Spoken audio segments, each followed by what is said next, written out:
50s being turo, Ilocos as being turo po. And did you know that turtle can act as a fiddle or a prehensile teacher? The definition of prehensile is being able to grab.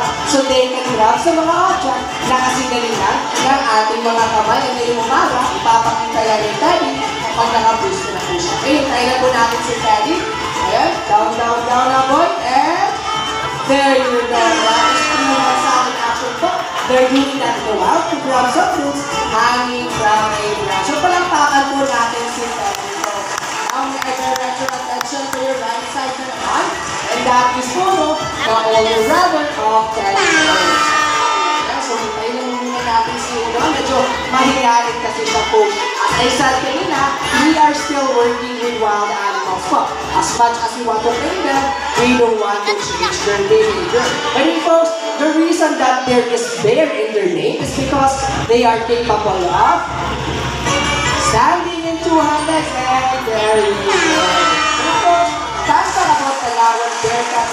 Their foot and their feet actually smells like a fresh popcorn. Omnivores po yan sila, kumakain sila ng gulay, prutas at perle. Ayan, as I said kanina, their foot and their feet actually smells like a fresh popcorn. So ano yung pinapakain mo ngayon, kuya? Ay, pinasal. Ano yan, guys? Yung saging banana, which is fruits of omnivores po rin sila. Kahit tanong ulit ako sa inyo, guys. Anong tawag sa hayop na kumakain lang ng herbs and grasses? Herbivore. Okay, perfect. How about meat or karne? Carnivore, yes, perfect. How about herbs, meat, and karne po? Herbs, grasses, and karne.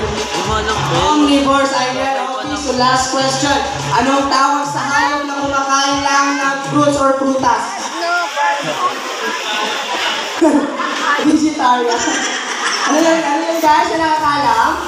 Once again, anong tawag sa hayop na kumakain lang ng fruits or prutas? Fruitivores. Wala. Ayan, okay, tuturuan ko na lang po kayo, okay? Ang tawag po sa hayop na kumakain lang ng fruits or prutas are frugivore. Okay, ano yun guys? Frugivore. Frugi meaning fruits, vor or burros meaning eater po. At mukhang nakabalik na si Teddy sa kanyang tahanan po, sa Kuya Cyril. Kusina ba tayo? Ayan, okay, kusina daw tayo po sa ating last animal ambassador. Ito po yung artista sa amin, guys. Ito yung tinitilian at pinagliliwan ng ating mga kababaihan. The fan favorite na sina Piolo and